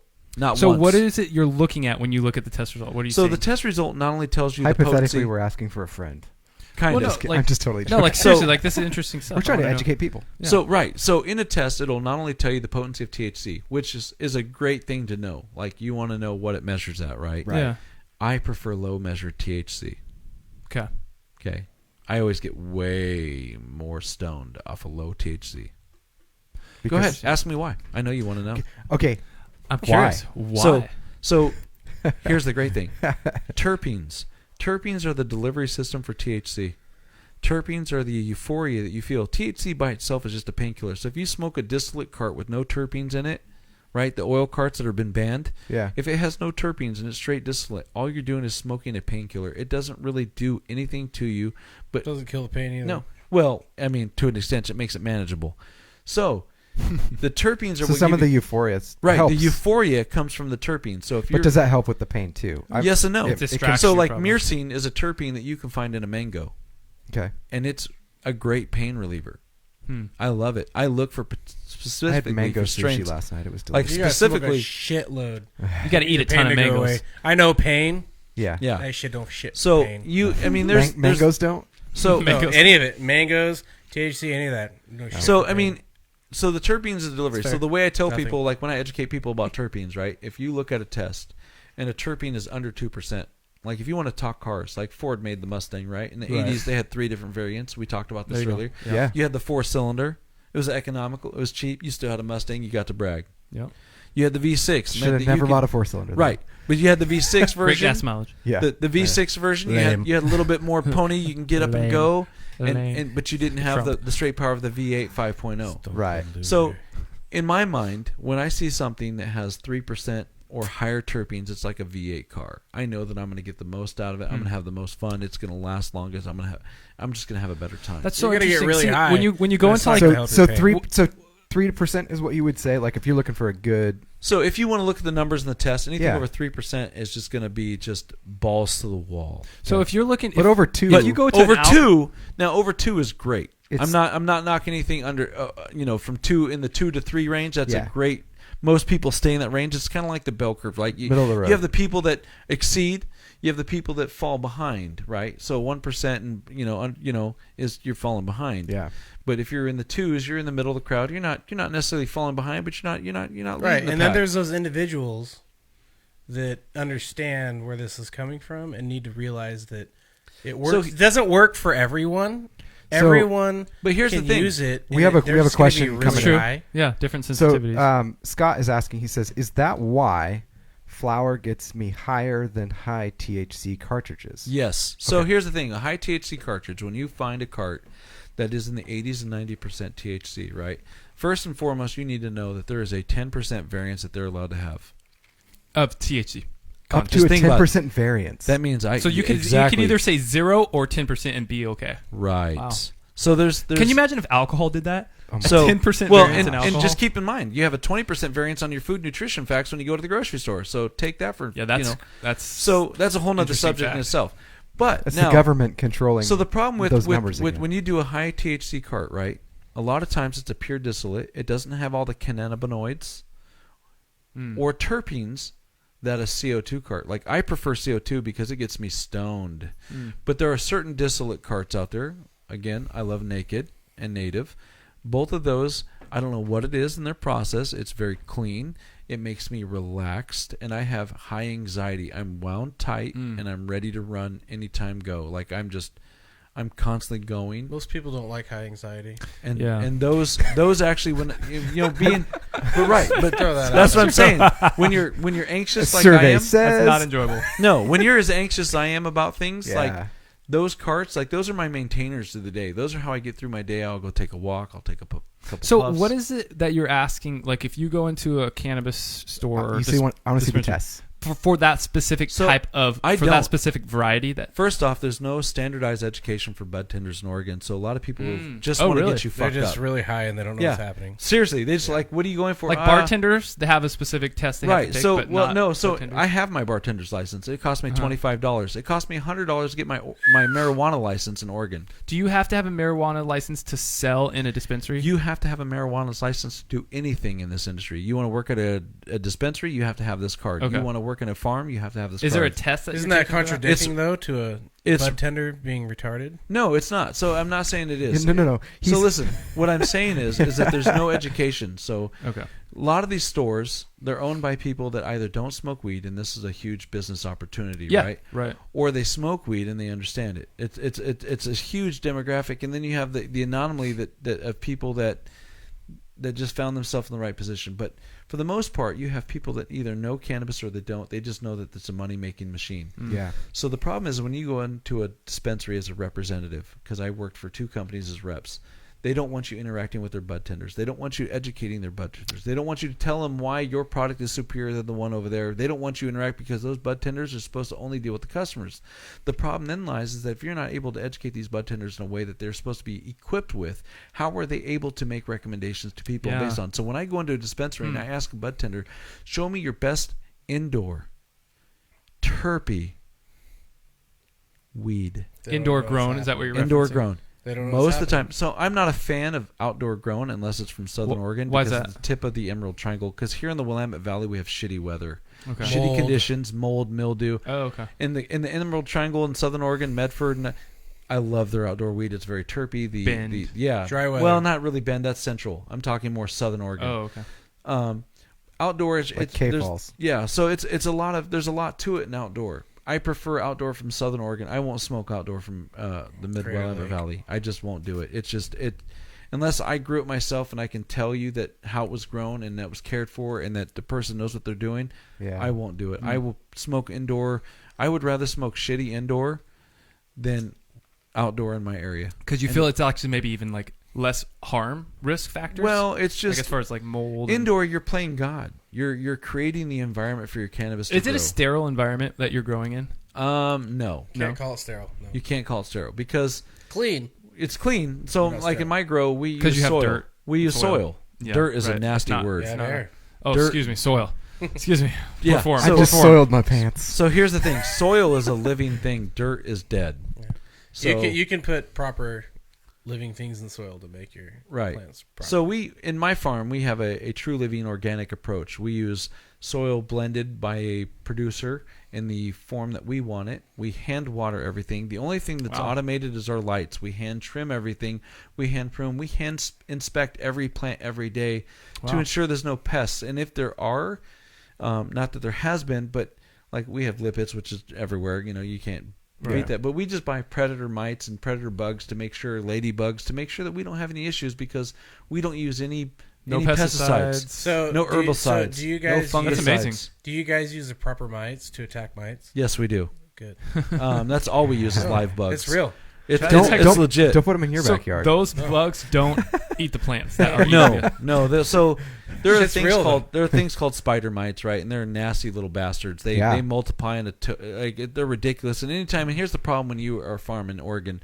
And we got those on some plants at my work. So in Oregon, to be able to bring plants in, you have to get them from other licensed places. So when you bring them in, you run the risk of contaminating your garden, unless you clone. So when we first started out, we had to run that risk. So to prevent that, we're seeing cloning in plants, right? So to ensure that we didn't have that issue, because the farms that we were getting our stuff from, and I'm not going to give them credit or give them any kind of plug, we made sure to buy predator mites to combat anything that could be coming in on those plants, to ensure that we didn't have any issues, because we can't use fungicides. Everything that we use is dry organic inputs. We do use a vermin compost tea, which is basically worm castings with water and some other stuff. I can't get into it. Proprietary. Yes, and everything that we do is full not organic. a tea you'd want to drink. I know a guy that can. No, I hook you get. up with those So bugs. here's the crazy thing. Like, I never thought in my day, when I go out and assist, so I do all the marketing and branding and operations, sales, compliance for my farm. Like, I don't really get to go out into the actual garden unless I'm taking pictures, creating content. So follow us, mothershipfarms.com, or on Mothership Farms Inc. on Facebook, Instagram. But so I create all the digital content for those pages. And so the only time I really get to go out in the farm is when I'm out there creating content. Unless there's a shortage, like we're harvesting plants, I'll go down there and start chopping everything down. I go out and help.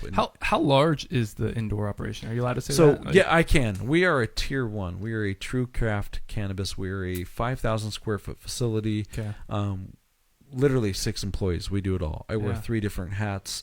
The CEO, he wears multitude of hats, and our other founder, he is the botanist extraordinaire. He sticks the garden, and he's That's awesome. The kind of like the chemist you would in the lab. So I heard in Oregon that there was a kind of a overwhelming supply. We had a surplus. Had a surplus. Okay, and how? Where did it go? Where did Black that go? market. What happened? Oh, so people that we had were like 6-year surplus, and Well, we had. So the problem was that a lot of these farms destroyed. It was.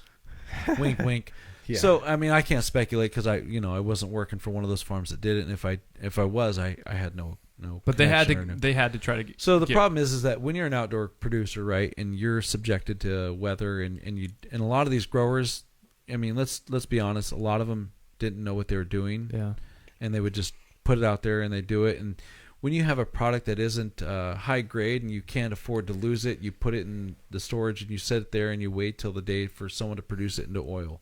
A lot of that outdoor went to oil. And then after a certain time, so in Oregon, after a year, your test expires. You have to redo your testing on your weed. Okay. After how long? After a year. Okay. And a lot of farms, they couldn't afford to do that. So after a year, because you've invested hundreds of thousands of dollars into this operation. Right. I mean, buried. Yeah. Stress. I'm talking big money. You have to really come to the table to be a part of this industry. So what happens? You have people like Monsanto and other Johnson. I mean, I'm sorry. They're these Canadian, cannabis companies, not operated by big companies, getting into the industry. They have the big dollars to throw things away. This is a rad lighter holder. Thank you. Oh, the toker pokers. Yes, we love those. What is it?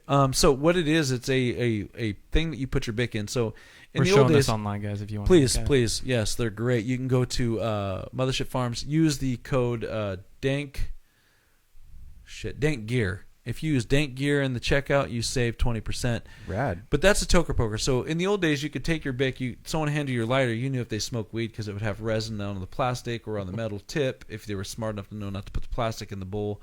But this is a toker poker, and I love them.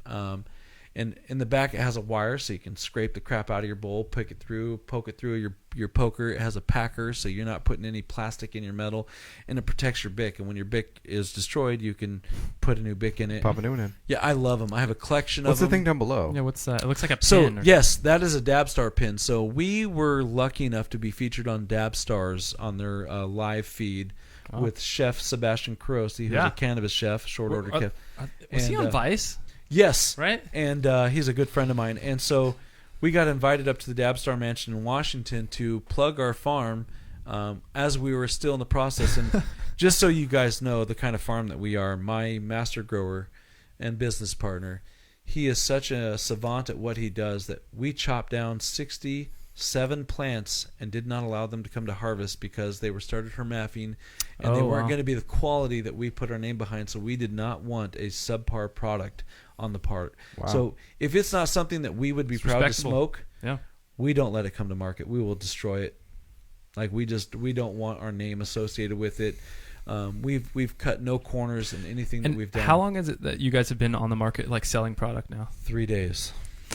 So here's a question. Coming in fresh, coming in hot. Where is there anywhere around here that people could go and ask for your stuff? No. Okay. So we're based in Salem. Well, I mean, not necessarily. So if you live in Corvallis, you can go to Marie Jane's Cannabis Connection on 3rd Street. They have our Star Dog Guava, which was the first strain to come to market, which is an amazingly smooth, very heavy eyelid high. And then there's also Going Green and Sweet Home has our product right now. We just came to market, so I mean we've literally so today's Sunday, so we've technically 3 days. Wow, I've been to the market. Man, what an adventure you're on, dude! Just went live, but like there's a lot of work that led up to that. Yeah, how long was the prep to get to this point? We started this venture in January. I was in the Navy. So I was born in 1970. Carry the two. So my partner and I, we did the medical side, and I created the graphic for the medical days when we were discussing the ability to try to figure out how to come up with the funds to be a recreational. To get in this game, it cost you $5,000 for a license, and by the time we jumped in there, it was oversaturated, and we had to wait. So we had to buy. Extremely. We actually, was that stressful for you? You're like, oh my god, that's oversaturated. For me, I'm not even in it. So my business partner, and I love him to death, he found himself in a position that he was able to purchase an existing license of someone wanting out of the market because of all the changes, the heavy regulations. It's a lot. It is a lot to navigate. And the license, originally it's $5,000. If you go through, we paid significantly more. We bought an existing license. So when we were coming to market, we knew that there was a bill called SB 218 coming on the market where there were, because of that surplus that was on the books that the OLCC doesn't have the manpower to verify that it was there, they put a freeze on all upcoming producers. So in order for us to get on the market, we had to buy an existing license, which costed significantly more. I gotcha. But I can tell you that luckily my business partner fell into a position where he was able to make his dream come true. So he came to me. I literally he worked for I'll give you some backstory. So in the medical days, when I was on the rec side and doing medical on the side, helping him with my patient, I was the caregiver. He had to drop my patient, and we had to separate ways, and I was devastated because I could no longer help my patient, right? And I was working for a Grown Rogue, and I left that job to go work at a dispensary, and I'm not even going to give them their day in the sunlight to plug them. But I took over a dispensary, and I turned it around. And while I worked there, I got my medical grower to go work for the same owner on his recreational farm.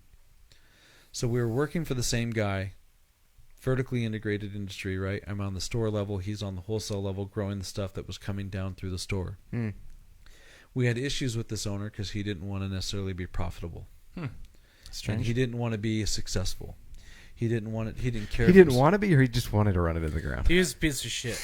You know what? I have my own suspicions. Thanks, Clint, for interpreting. I can't confirm or deny that, but I can say he had his own intentions. Hashtag money, hashtag launder, or something like that. I can't confirm or deny, but all I can say is that it got to a point that it was very uncomfortable on both sides of it. Questionable. And ironically legalities. enough, this is like, you want to talk like the stars and lines aligning. On the same day, this will blow your fucking mind. On the same day, we quit. We both left the job. 2 days later, on the same day, within 45 minutes, we're both signing paperwork for our house. I was technically on paid leave, so I didn't feel like I was lying when I said I was unemployed, because I wasn't unemployed. I was on paid leave. 45 minutes later, he and I are both buying houses on the same day. We started this venture. He came to me. He was trying to get me to come on. I was fed up with this industry because it's so infantry. It's so small and so beginning. It's so it's just pure chaos. Yeah. I was done. I was ready to go back to corporate sales and give it 5 more years, then come back and make another run at it. And he came to me with this idea. He's like, dude, I'm in the position to start a farm, and I know what I do well. I grow. He's like, I know what you do well. You're a people person. You put yourself out there. You're Sell. You sell yeah. weed. I'm a salesman. 20 years deep. You know, like that's who I am. Dub deep. I'm you know. And you clearly believe in your product. Well, right, and it makes it easy working with him because of that. Like he's like, I kid you not, like most people don't know what an idiot savant is, but he's like a genius. Like he grows our weed like vineyards grow grapes. Now, do you know anything about the wine industry? He grew the fluffy, right? No. He learned from the guy that grew the fluffy. Got it. And I can't say his name because he still to this day operates in the shadows. Fluffy was dope. Yeah, it was a G13, government strain 13. It was amazing. Back when G13 was a big deal. Yeah. So, needless to say, we grow our weed like vineyards grow grapes. Now, most people don't know what it takes to be a wine. They just know that they like cracking that cork and pouring their bottle and Viticulture. Right. Gotta let it breathe. To be a wine, you cannot have any pesticides whatsoever. Think about that. You cannot use a single solitary pesticide on the market. So when he learned I wish that was the case with most foods we ingest. Absolutely. Yeah. So when he learned this, he learned these techniques, and I'm not going to go into it. People can do the research themselves. But we grow the most organic cannabis I've ever had. And there are certain strains that we grow that even to this day that when I smoke it, I can't do anything. I just want to sit in the couch and melt into it like that commercial from the 80s. Lock. Straight up. Like I just melt into the couch and it's amazing. There are certain strains that I have spinal dystrophy, so my spine compresses on and I'm constantly in back pain. I'm constantly in knee pains. I have bad knees from the military. So there are strains that we grow that make me able to function in my day without feeling those pains. Now, granted, when I get home, there are days that my inflammation is so great that I'm rubbing down with some Sacred Herb CBD lotion and THC lotion and a 1-to-1. Like, it's legit. Like, if you want a good product, Rub it down. It's a great way to, and it won't. Glad it works for you. And the lotions will not make you fail a drug test because they do not get into your bloodstream. So it's amazing. Just do the research. People should take personal responsibility over what they're putting in their body. So here's a question: around this subject, there's a lot of Go for it, man. yeah. No, it's all right. Go ahead. No, We're in the moment. There's a lot of stigma. There is. So what do you think? Like, what do you think that people could actively do to help break some of that down? Because some of it's true, and that's the problem. Here's the thing. Okay, like here's a prime example. I bought this house. I'm doing some remodeling. And because we buy our soil, we have our trailer. It's a dual axle dump trailer, right? It might be overkill, but it's a dope trailer. Yeah. If it's got dump on it, it's hydraulic. It's badass. Super So I have jealous. this trailer in my driveway, and I go over to talk to my neighbor. I introduce myself. I'm like, hey, I'm Doug. I'm your neighbor. I just bought the house. I have a couple requests for you because I'm building a gate. Now, my yard is not fenced in by any means. However, I have a gate on one side of my house because my dog seems to think that's the only way out of the yard. That's funny. Perfect. So I go over to my neighbor and I'm like, hey, I'm building this gate. I want to keep my dog. I have a 98-pound pit bull XL. Now, he is a loving dog, but I live across from an elementary school. He's huge. And I live across the street from an elementary school, which in itself is a taboo Right. to grow weed. He wouldn't hurt a fly either.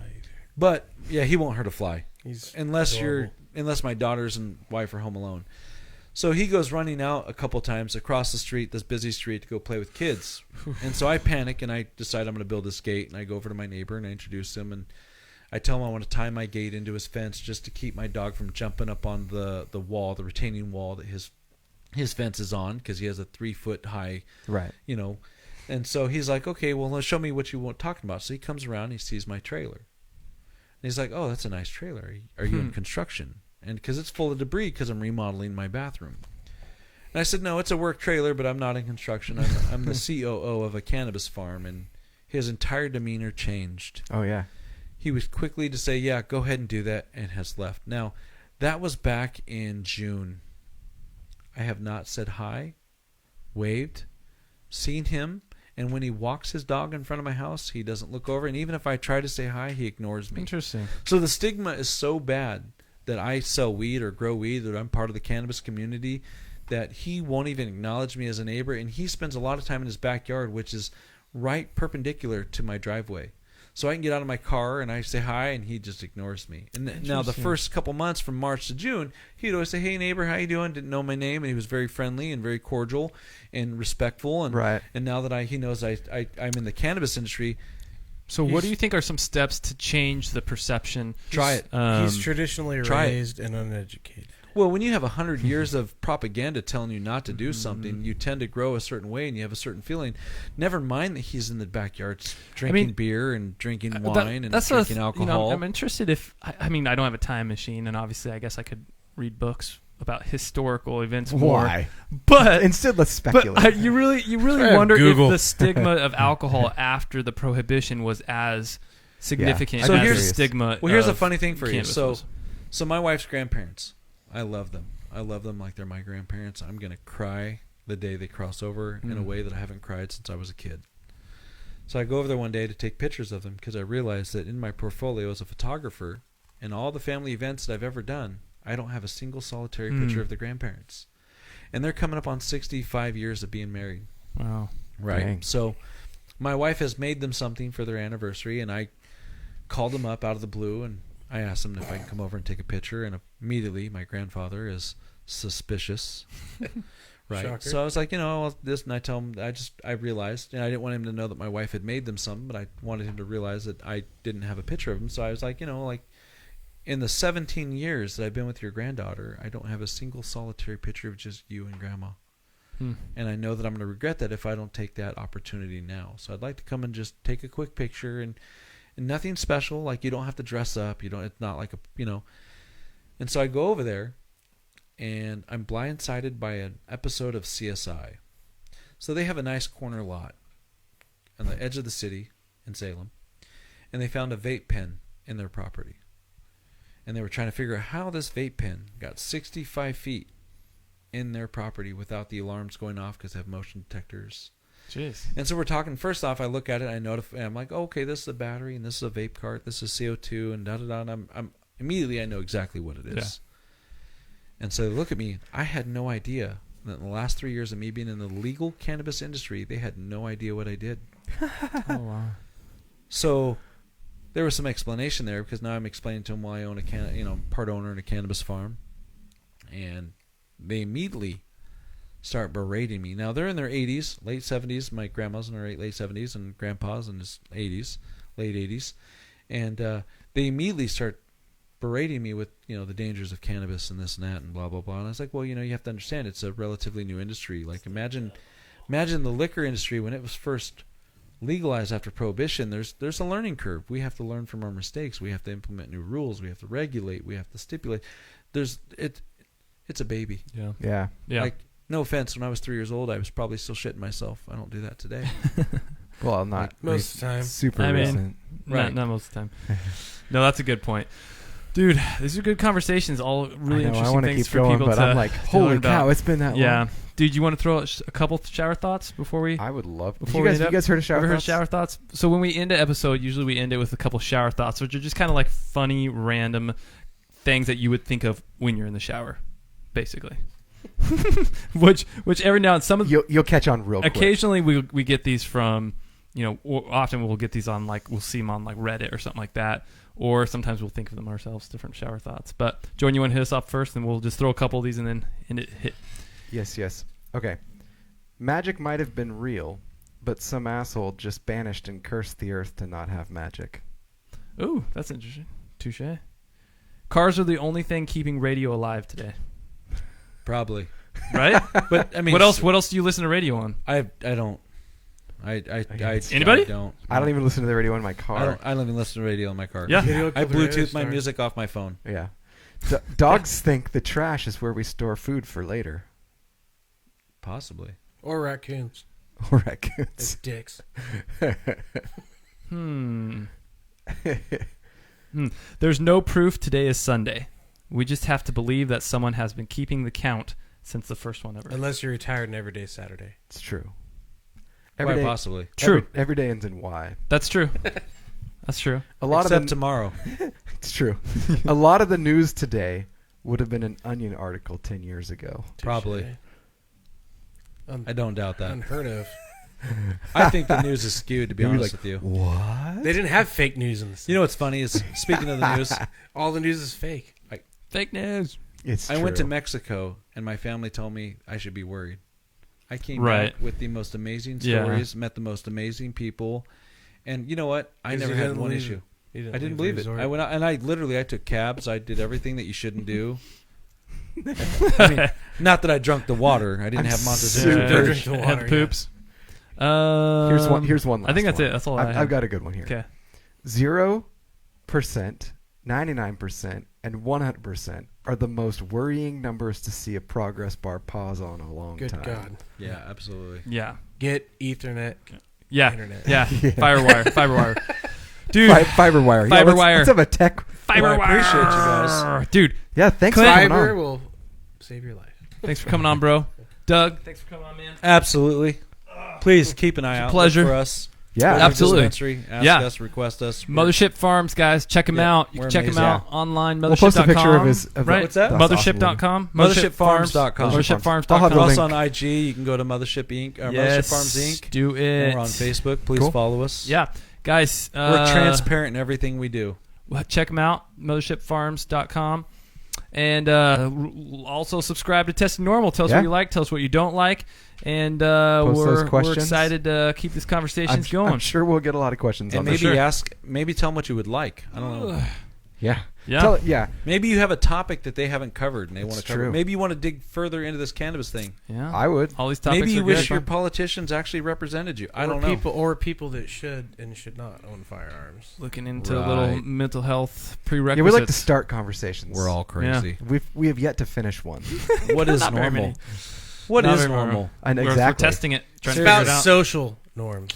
All right, guys. All right. Have a good week. All right. Enjoy. Check you Peace later, out. alligator. Peace.